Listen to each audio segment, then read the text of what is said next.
Welcome to Modern Word Ministries. I'm Deacon Tom Moore, and on behalf of my wife Kim and myself, we want to welcome you. And just to let you know that whether you're here in person or you're tuning in on social media, we appreciate that you have chosen to spend a little bit of your day with us. Before we get to this week's message, just a couple of quick things I'd like to cover. You know, we have an amazing website, and everything you want to do with us and we want to do with you can be found there. You can get on our prayer list on the website. You can do your tithes and offerings over the website, or you can communicate with us. I love feedback. My wife loves feedback. Tell us how we're doing. Tell us what you need. Tell us what you're looking for in your church, because this is your church. I shepherd this church, but it's your church. So before we start with the message, just a couple of things. First, if you're in need of prayer, or if you know someone who's in need of prayer, go to our website at modernwordministries.org and put in a prayer request. It's very simple to follow. We will get back to you within 48 hours. It's all anonymous, it's confidential, and we will get back to you. I promise you that. We will put you on the prayer list, and we will pray for you every single day, because that's what we do, because we're a praying church. Secondly, tithes and offering. You know, an important part of being a Christian is giving your tithes and offerings to the Lord. And there are a number of scriptures that tell us why that is so important. But I'm here to tell you, we have made this so easy, so simple. Just go to our website and click on the tab that says support this ministry.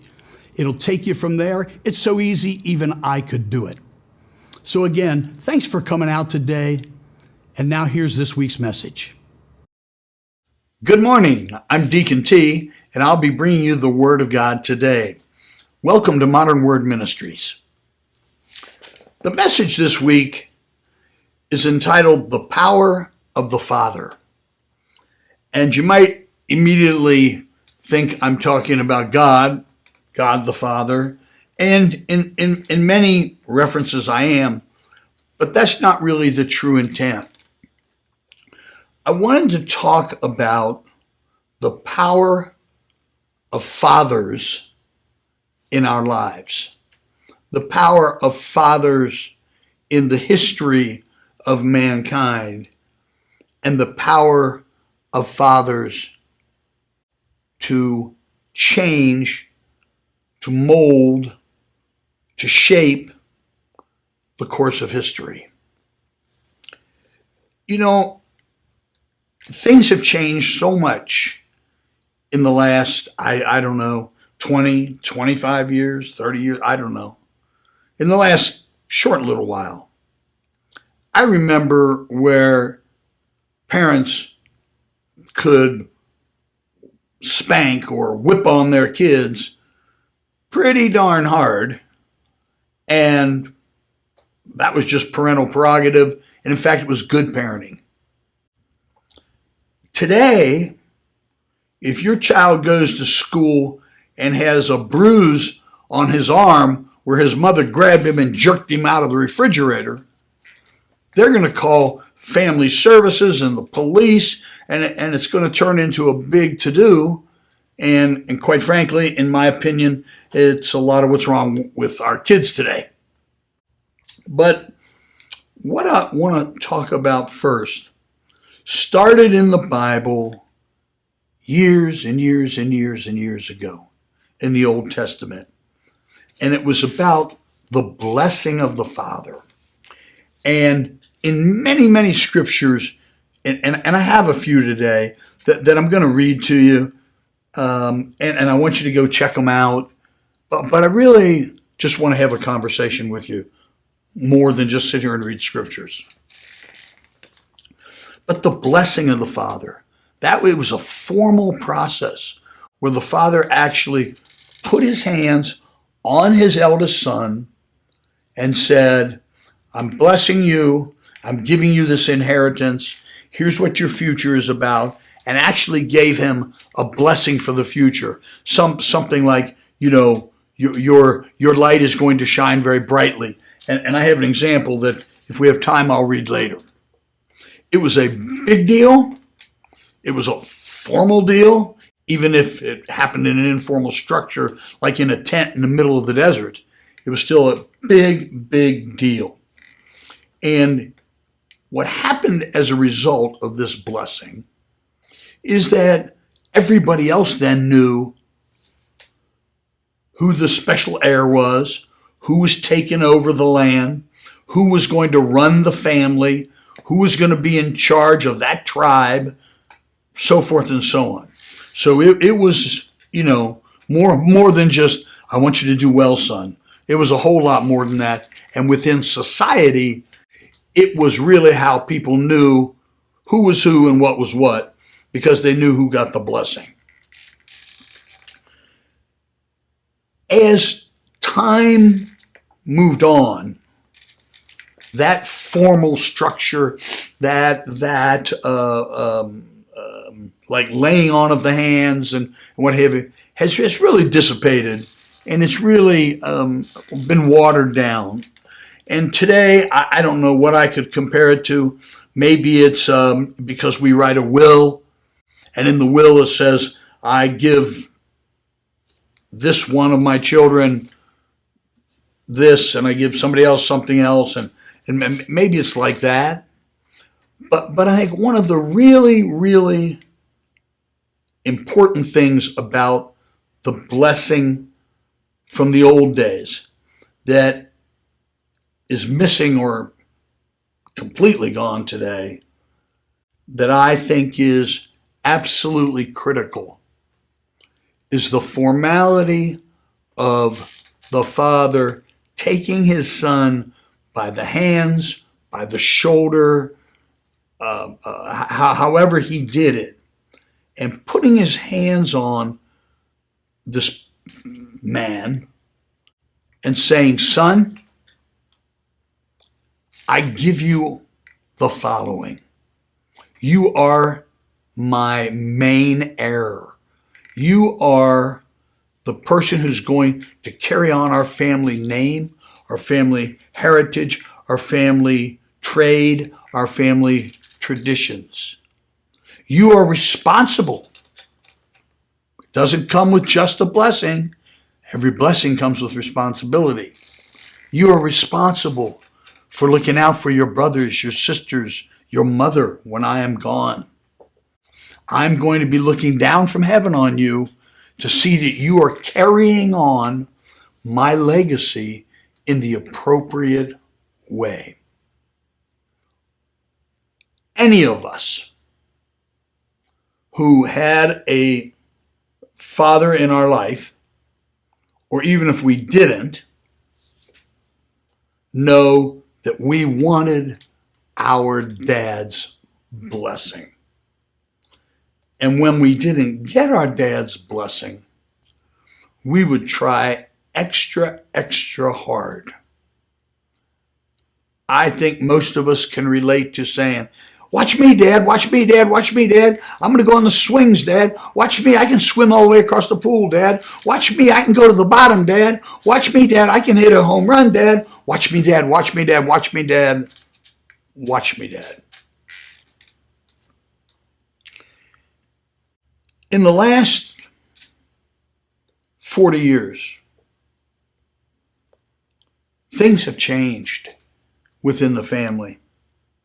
I read yesterday that 50%, it's half, percent of the households in America do not have a male figure, a consistent male figure present in the hierarchy of the family. So they may have men in and out, but they don't have a live-in permanent male figure, and or they don't have like a divorce situation, but the dad sees them every weekend and gets them on the holidays and is actively involved in their upbringing. 50%. I was literally blown away by that. That means that 50% of the children in America don't have a relationship with their father or the adult male father figure who replaced him. It was very powerful for me to read that, because it also includes a situation that's not in that 50%, wherein there are some fathers still in the picture, still living with the mother, still involved in the children's life, but the influences are all negative.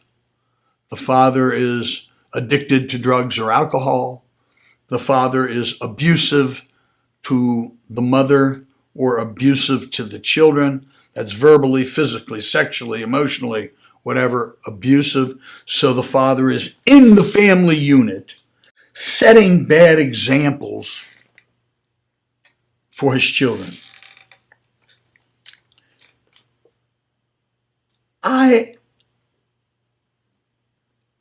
can only share the experiences I've had. You can only share the experiences you had. I was and it's why it makes this message for me. Let me back up. It's why it makes this message for me so powerful and so profound. I grew up in a household where my father was there every day. And I have to give him credit because he did provide for his children. I have 9 siblings, so there were 10 children plus my mother. And I give my father a lot of credit for providing for his family. I can't imagine how hard that job must have been to provide for 10 kids and a wife. The pressure must have been incredible. However, I never got along with my father. And from my earliest memories, not what I see in cards, or pictures rather, which is what drove me to do this message. One of my siblings sent me a text and had included some pictures of me as like a 1-year-old, 2-year-old in various costumes and dressed up like a football player and all this stuff, and with my little sister. And my father was there with my grandfather, and they were playing with me, evidently with this football, and I was laughing, and it appeared I was having a good time. I'm going to be honest with you. I don't remember any of those times. My earliest recollections of my father are him beating me unmercifully, of him closing his fist and punching me in the stomach, or punching me in the chest, or punching me in the face. Those are my memories of him. I spent most all my life trying to get the father blessing that I was talking about earlier. That never came. And I could never understand why. As most of you know, I've been an athletic guy all my life. I used to want my father to come to games and do things, and of course, he never did those things. He was in the picture, but he was a significant negative influence in the picture, and he was particularly horrible to my mother, and as I look back, to me. And I could never understand why my father seemed to dislike me so much. His constant rhetoric to me was negative messages like, it's a good thing you're good with your hands because you're an idiot and you're never going to amount to anything. That was sort of the gist of the parental messages I got from him. And I can never figure out, why does this guy have such a bee under his rear end that he's on me like this? I had other brothers and sisters, and he would get on them too, but it just wasn't the same. Not even close. And he never touched the girls in our family. And since right after me was my sister, there was a break there for a year. But it was odd. I never had my father tell me he loved me. Let's say that again. I never had my father say he loved me. I never remember it. So, rolling forward, I remember distinctly the day he told me he loved me. It was in June of 1978, and it was on my wedding day. We came back to the house after the church service, and I ran into him in the kitchen, and he said, "You know I love you." And I was taken back. And I was so just overwhelmed by what he had said that I literally went into the bathroom that was right off the kitchen and vomited uncontrollably. That was the first time. And the last time that he ever spoke those words. I remember the second time he told me he loved me. Before he passed away, he wrote on a scribbly piece of paper. He couldn't speak because he had had cancer surgery in his throat. And he wrote on a scribbly piece of paper, "You know, all those times I was kicking your ass, it was just because I wanted you to do better because I loved you." That was it.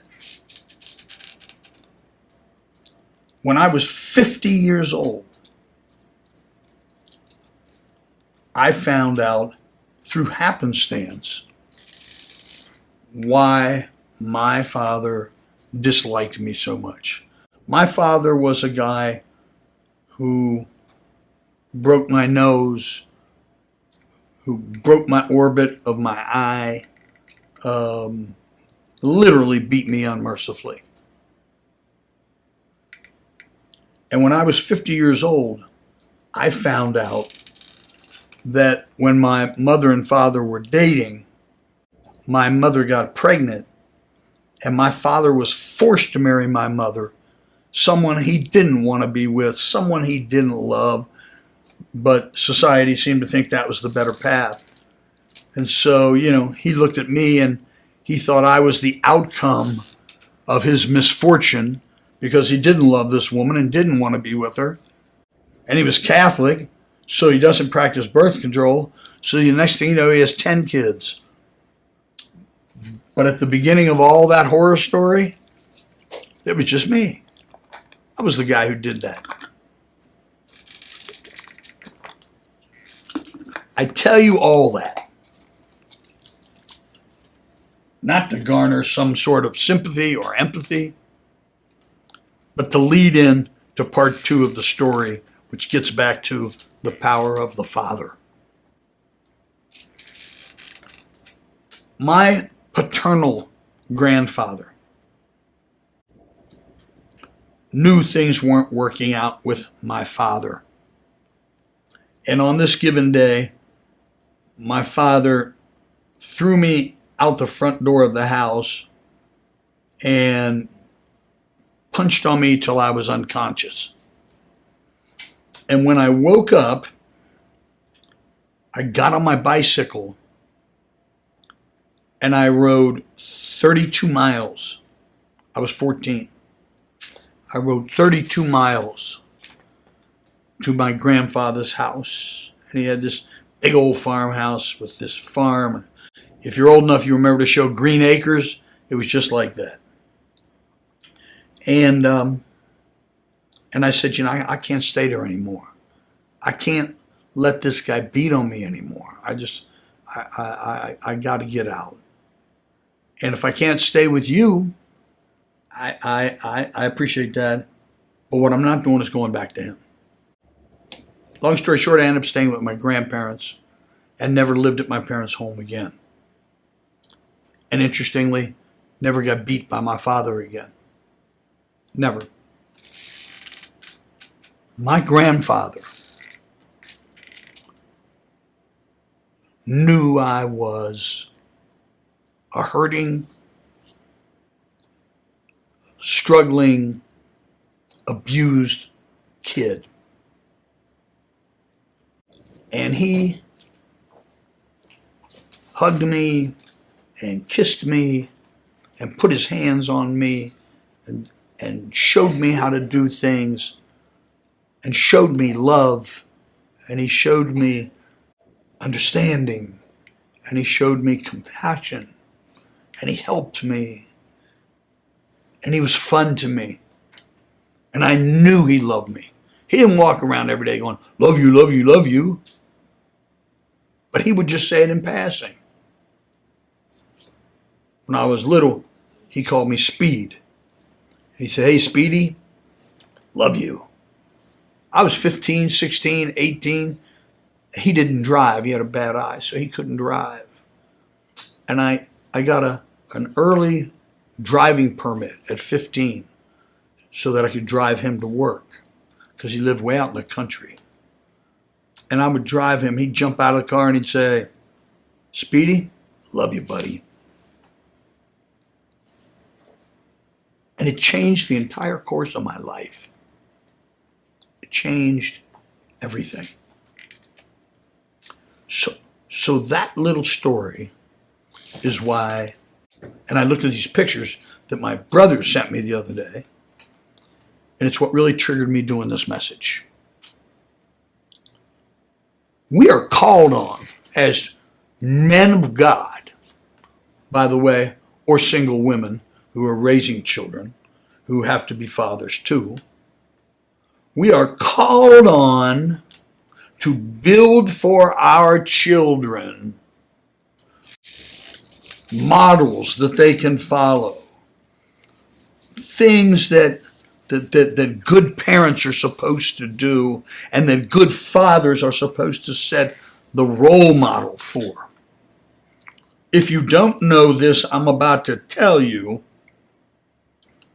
children learn from us. Men, boys learn how to treat their women from how their father treats their mother.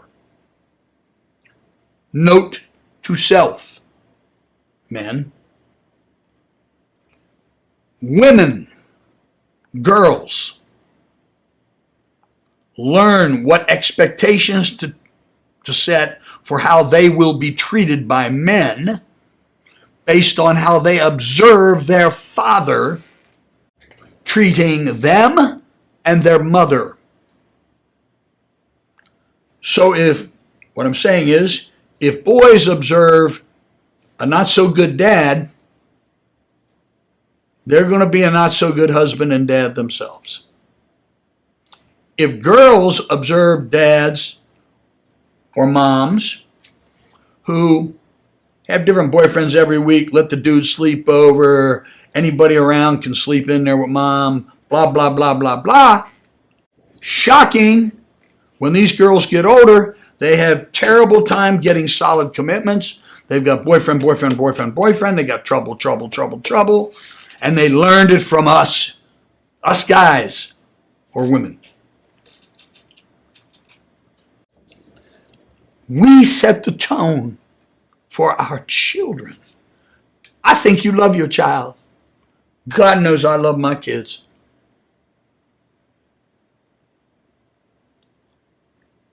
And I tell them that all the time. But there are some things I wrote down here that I want to just talk to you about.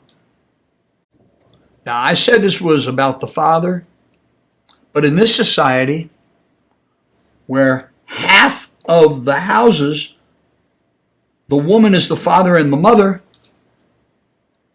and I'm going to talk about the good and the bad of that some other time. And God bless you all who are wearing both hats. God bless you who are wearing both hats. But it is not what you were designed to do. That's part B. I wrote down here, and I've got scriptural basis for this stuff.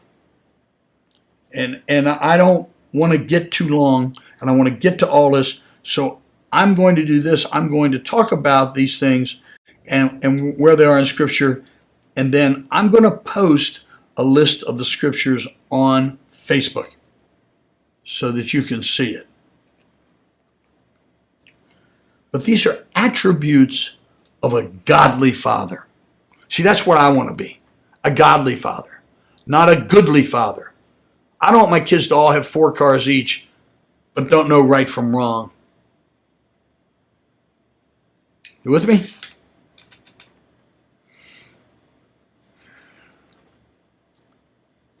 I also want to say this before I move ahead. As in the case of my grandfather, you do not have to be a biological father to anybody to be a great father. And the fact that you are not someone's biological father does not relieve you of the responsibility to be a father to the fatherless and a helpmate to single women or single parented women, even if you don't have a romantic relationship with that woman. That doesn't mean you can't be a steady influence in her life and in her children's life.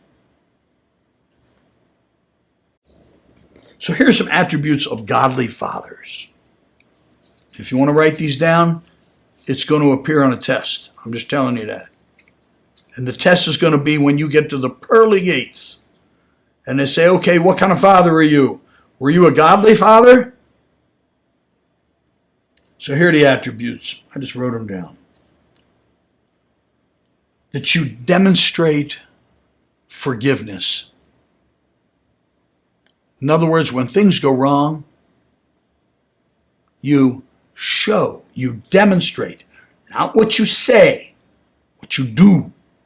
You demonstrate forgiveness. Think of the prodigal son and how he came back home and what the father did. He ran down the driveway after him. He got him a beautiful robe. And listen to this, he gave him a ring and some sandals. People think the ring is jewelry. No, it's not jewelry. It's the family ring. It's the signet. It's what they would use to seal wax with. And that ring said, I am this man's son. We need to provide correction. In other words, we need to, keep people on the straight and narrow. Being a good dad ain't being everybody's buddy all the time. I'm friendly, but I ain't your friend, kids. I am your elder. I'm your father, your grandfather. I'm setting the rules. I'm enforcing the rules. I'm keeping you on the straight and narrow. Why? Without it, you'll be off into the bushes doing goofy stuff just like I did.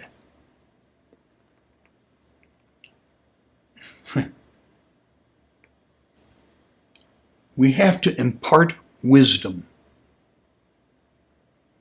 It's a really, really deep thing here. Imparting wisdom.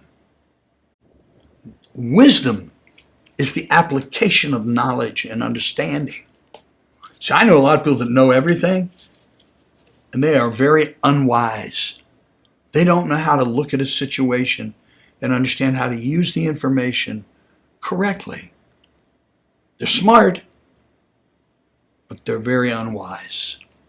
So one of the attributes of a godly father is he imparts wisdom to his children.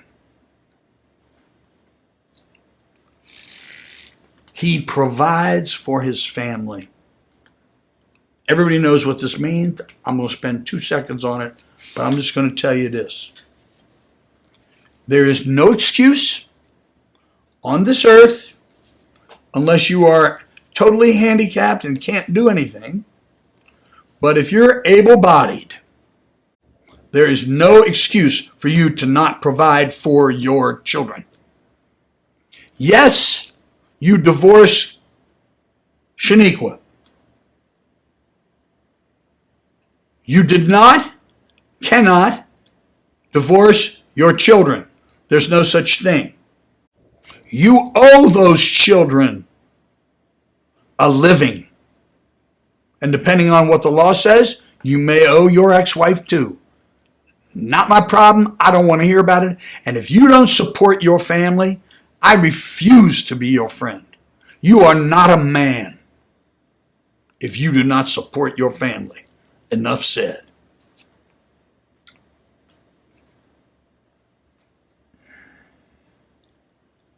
You need to be the leader of the family. You need to set the moral, ethical high ground. You need to take ownership of bad situations. A leader takes ownership when things go wrong and steps forward and says, I dropped the ball on that, and here's what I'm doing to make it right. A leader is not perfect, but a leader is transparent. Just because you're the father doesn't mean you're perfect. Just to give you an idea, this will be a small tidbit I'm going to give you about something that I remember my father saying. And if you can imagine this, we're talking 50 plus years ago. I remember it. My father said one time, I can never be wrong. God made me your father, therefore I'm always right.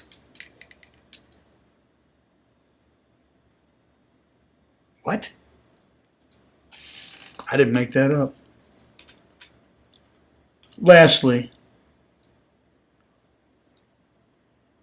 a godly father loves his family more than himself, more than his booze, more than his dope, more than anything else he's into. He loves his family. And his mission in life is to lead them and guide them and protect them and keep them and head them into a better life. To take them, if you will, to the land of milk and honey through his awesome leadership. That's what we're talking about. Do you see a lot of that in American families today? Do you? Where are all the fathers? Where have they gone? What are they doing? Who are these guys that get remarried and just dump their ex-family as if it's an old pair of shoes and they picked up new ones? By the way, I'm just going to put this out there. I'm talking about men, but it could be women. If he did it to you, if he did it to them, he'll do it to you. Repeat that. I stuttered. If he did it to them, he'll do it to you, honey. If he dumped his ex-wife, took off with somebody else, left her with 3 kids, and they're starving, and you're living it up, he's a bad dude. If he did it to her, he'll do it to you. If he did it to those children, he'll do it to your children. Be ready. Be ready. So if those are the attributes of a godly father.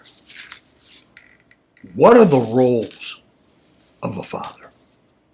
What are we supposed to do? Like, what's a job? A J-O-B. Number one, we're supposed to be a provider. Now, this has really morphed over the years. Women went into the workplace after the Second World War and never left, thank God, and provide amazing help to all of us through whatever it is their occupation is. Others didn't. They stayed in more traditional roles. Nothing wrong with that. I tell my wife all the time, I couldn't be mommy. Woo! It's too hard a job. Running that house, excuse me, putting up with me, and then when they were small, putting up with our 3 children. No, no, hardest job in the world. We are supposed to be protectors. We are supposed to be protectors. Women, you are not supposed to rely on your eldest son to feel that your family is safe. You're supposed to be relying on your man, on their father. And if he's gone or can't or is incapacitated or passed or whatever, you do the best you can do, but ultimately when you select a man, if you do, remember they're supposed to be providers and protectors. And I don't mean this in an emotional way. There's no room in this world for weak fathers. That doesn't mean you have to go around whooping everybody and busting heads. I'm not talking about that. But you have to be somebody who other people know that when it comes to your family, your spouse, your children, you don't play. Simple. As a father, we need to be a leader. We need to set the tone. We need to set the pace, the cadence. What goes on in this house? What's acceptable and unacceptable? And by the way, none of this means we're not consulting with our partner or our wife or who. I'm not saying that. But in the end, we're all going to be looking to you, Dad. We need to be teachers. This is so important. I didn't do a great job of this, I think, sometimes in some areas. I was always working, and I said, well, I'm going to provide, and protect. But when I looked at this list, you know, I was gone a lot. It was a trade-off we made. My wife really raised the kids. I wonder if I should have figured out how to back off a little on the work and pick up a little more on the giving male influence in the house. Sometimes I do. Question myself. We need to be a helper to our children, our spouse, our significant other, whoever it is. We need to be a helper. Not somebody who comes in and plops down in the chair and starts screaming orders and wants to be fed and taken care of. Where's my laundry and do this and do that. And, oh, by the way, you got to kiss me today and blah, blah, blah, blah, blah. No. Because we are leaders, we are servants.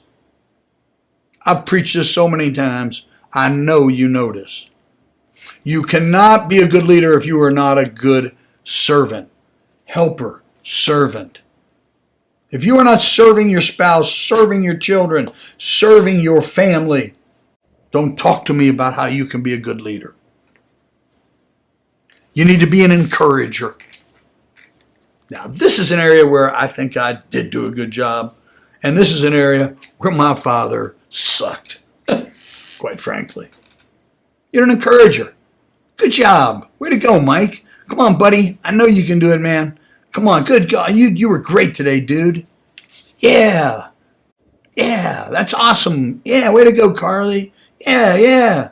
Oh, Oriana. Nice goal. Way to make. Oh, you killed that. Encourager. Don't worry about him. You're going to find yourself a much better boyfriend. And you come over here and let your daddy rub that little head and kiss your forehead and tell you that you're going to be more than okay because you're my girl, because you're daddy's girl. And this guy's loss is going to be a different guy's welcoming gain. Absolutely.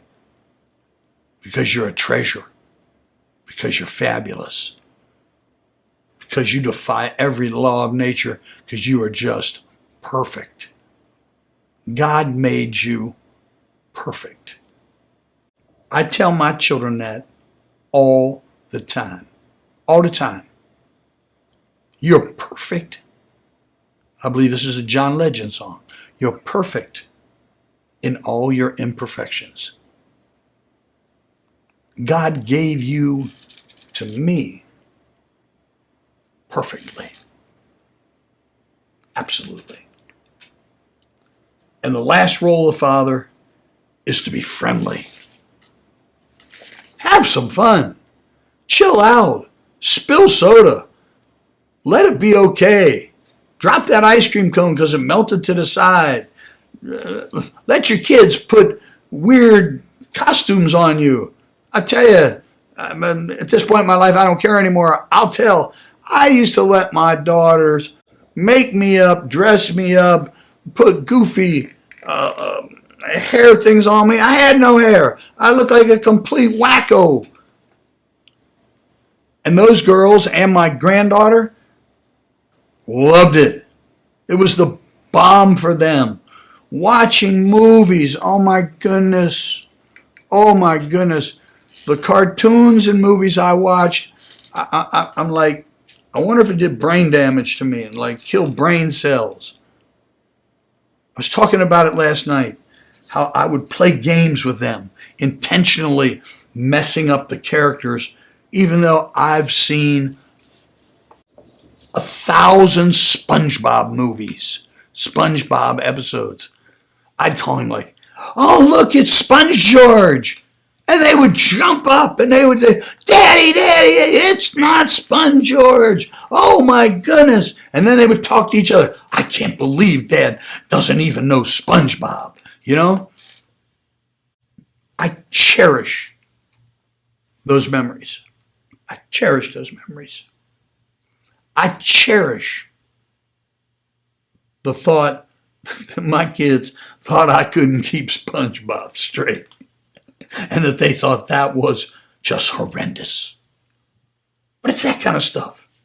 That doesn't mean I'm their friend and they can talk to me any kind of way and come around me cursing and all that.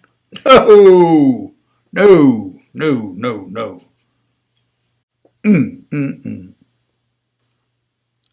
And the last one,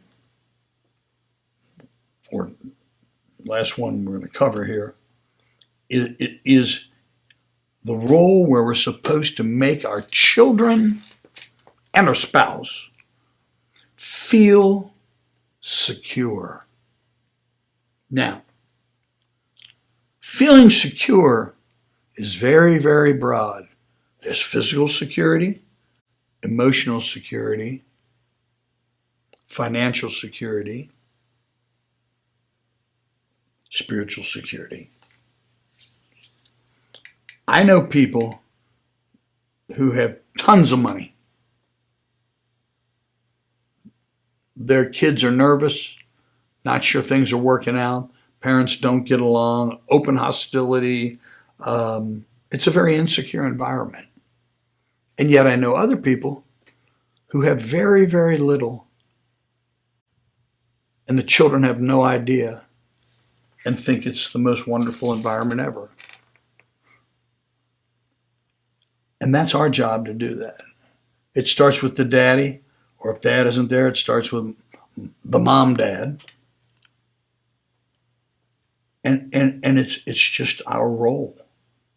You know, we have to be merciful. We have to be kind. We have to do those things that create a sense of security within our family. You know, it's in Psalms 127, it talks about that men are to be merciful to their children and considerate of their partners and their children. And you think about that and what that says. Merciful, showing mercy. You don't have to. You're the dad. You're the biggest, strongest guy in the house. You typically have more money than anybody else in the house. You typically are louder than anybody in the house. So you typically can wreak the most havoc if you want to. But a merciful dad doesn't take out what happened on his job or what happened with his buddies or his own insecurities. He doesn't take them out on his family. He doesn't. See, we are in a system here. We're in a situation where the system that was set up by God is only being followed 50% of the time. So if we believe that God knows what he's doing and knew what he was doing, I believe he created Adam and Eve, partly, because he knew that Adam needed Eve and Eve needed Adam. Partners. He also knew that they would have children and that there were unique, biologically implanted skills and actions and thoughts that only men have, and the same holds true for women, and that the children blossomed best, or the very best system, was when both males and females were present in the house. How do I know that? I don't know that. I think that. Why do I think that? Because he made it Adam and Eve. He didn't just make Eve and say, here, take care of everything. You had a deadbeat husband, but you never knew him. And you got 2 kids. One of them's crazy and he's going to kill the other one. I mean, Adam and Eve started with as much drama as any of us. They lost a child early, and they lost their child at the hands of their other child. That must have made, like, dinners and holidays kind of rough around their house, don't you think? I start thinking about my house and thinking, whew, I never killed any of my brothers. Dang, it must have been tense in there. They're on the outside. They're not in the Garden of Eden anymore. And the one brother killed the other brother. Whew, I don't know. But what I want to chat with you for just a minute,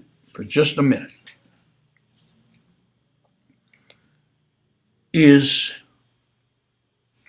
why I believe that we have some of the problems we have today in America, in the world, but in America.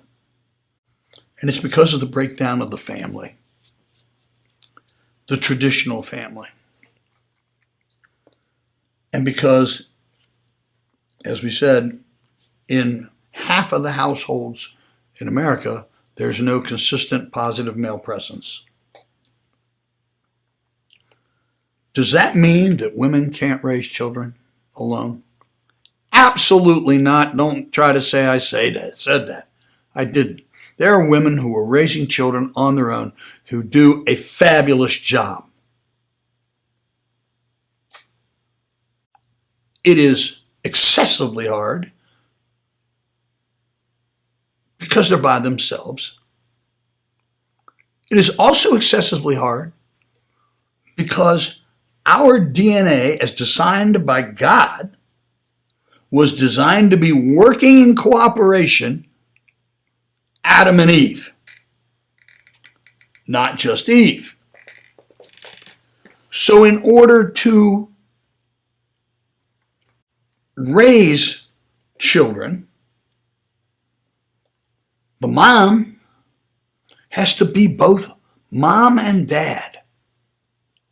The mom has to pick up and try to impart wisdom and try to teach skills and try to do things that she herself, other than through observation, and maybe not at all, has no idea what she's doing because she didn't have the DNA for it.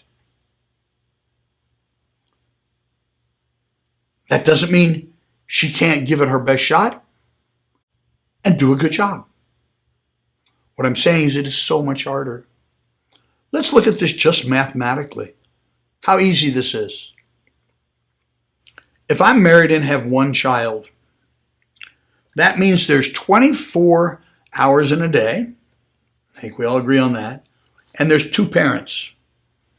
That means there's 48 hours of potential parenting, time, working with, hands-on, brushing hair, hugging, bathing, getting ready, teaching, learning, protecting, doing all those things. There's 48 hours every day available to that child. If dad bails out, that means that mom has to cover. I don't care if you're the best mom ever. It's still only 24 hours in a day. So that means you have half the time to do the same job that was being done by you and your spouse prior. That is an arduous, tough, hard job just on the mathematics end, because you got twice as much work to do. But to make it even harder, you're being asked to do things that men were designed to do and women weren't supposed to have to do. We make do. We do with what we got to do. God bless these women who are out there doing and covering and making up for what unfortunately many men have just walked away from.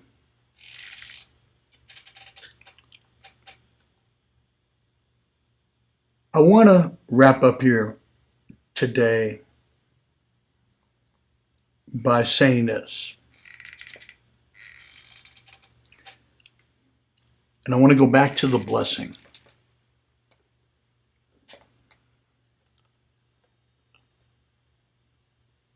The blessing of old was always spoken.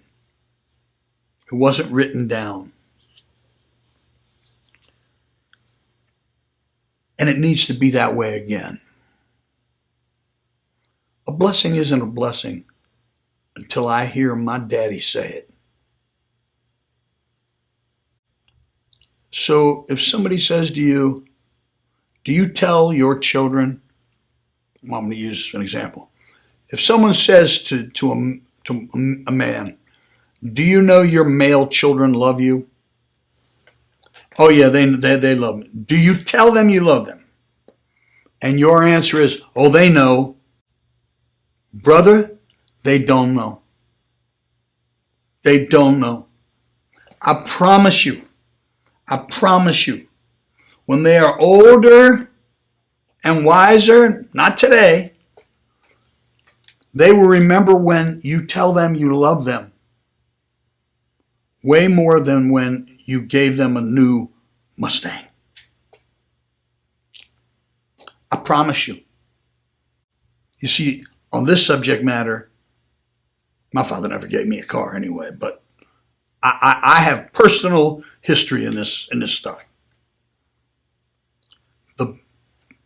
The power is in the speaking. The power is looking up in the stands and seeing you in the stands, buddy. And having you come down afterwards and say, Johnny, way to go. Good job, buddy. I don't care if all he did was sit on a bench and he says to you, oh, I didn't even get to play. They're holding you. Don't worry. That's because they didn't need you today. Man, you got it. It is so important. You see, I don't have the answer to this gigantic problem of why we have 50% of the homes without men. And so I'm talking to the people I can talk to. Talk to your children. Support your children. Don't assume they know, because they don't. You see, you remember the things I said, the roles of the father? Protector, provider, teacher, leader. All that stuff takes some time. And I hate to tell you this. I hate to be the guy, the little joker over here who's saying unpopular stuff. But I really believe this. You need to step up. You need to pick up your game. You need to outgrow your ego and become a man. You need to let go of your childish schoolboy thinking and settle your differences with your ex enough such that you can have a positive impact on your kids. Here is a fact. Someone is going to raise your kids. Some male will have impact on your kids. Don't think they won't. It can either be his stupid buddy who doesn't know any more than he does, or it could be one of these dudes on the street who just got out of doing 5 years in Chino, or it could be another loser putting all kinds of bad stuff in your kid's head, in your son's head. It could be another guy showing your daughter no other way but getting slapped around. My male friends, we have to do something. Get involved in Big Brothers. Get involved in helping out somebody who doesn't have a daddy for whatever reason. Show people a positive way to be. Mentor someone. Adopt. Foster. Something. Help these kids out. You see, these shaky kids who aren't learning anything, who aren't getting good values, who aren't getting good input, you and I are going to have to rely on them to take care of us here someday. And they're not going to be ready. So from a selfish perspective, we need to start putting something in these kids right now. Not next Sunday, right now. I'm looking for tons of feedback on this message. This is something so near and dear to my heart, and I'm telling you, I can't stress how much impact my grandfather had. And I say this without exaggeration. He saved me. Do you hear what I'm saying? My grandfather, not my dad, My grandfather saved me. You can save somebody today. Doesn't make any difference how old you are. You don't need money. Find somebody through your church who needs a mentor for their son or sons. If you can do 2, you can do 3. Find somebody who you can take into Big Brothers. Find somebody where you can give back. If you had a wonderful life, you had a great growing up, your childhood was good, you owe us. Do you understand that? You have a debt to pay it forward. If you had a terrible childhood, you have a debt to pay it forward so that at least the people, the kids you touch, wouldn't have the same. You could be like my grandfather was to me for somebody else. You could go find your own Speedy and take care of them, help them, mentor them, guide them, befriend them, show them how men and women act. You could save a young girl from a lifetime of bad situations. Think of that. You could save a little girl from a lifetime of bad situations just by showing her another way.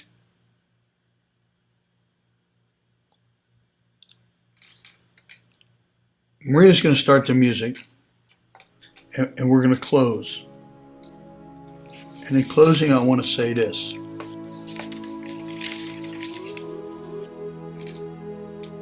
I am very, very concerned about the fact that half of our children don't have a positive male role model in their life. It's a big problem. It has systemic deep roots. It has racist overlays and tones to it. It's very complicated. And I'm not pretending to be smart enough to be able to figure it all out. But I do know this from my own life, that it all starts with love. And it starts with the premise that a blessing is not a blessing until it's spoken. So the love starts when you say, "Hey, Mary Lou, I love you. You're awesome. Hey, Joey, I love you, man. You're the best." That's all it takes. A little. Who can't love a kid? They may have all kinds of problems in their life, but I bet you when you dig down, they have a common core root, and that is no adult male providing guidance in their life.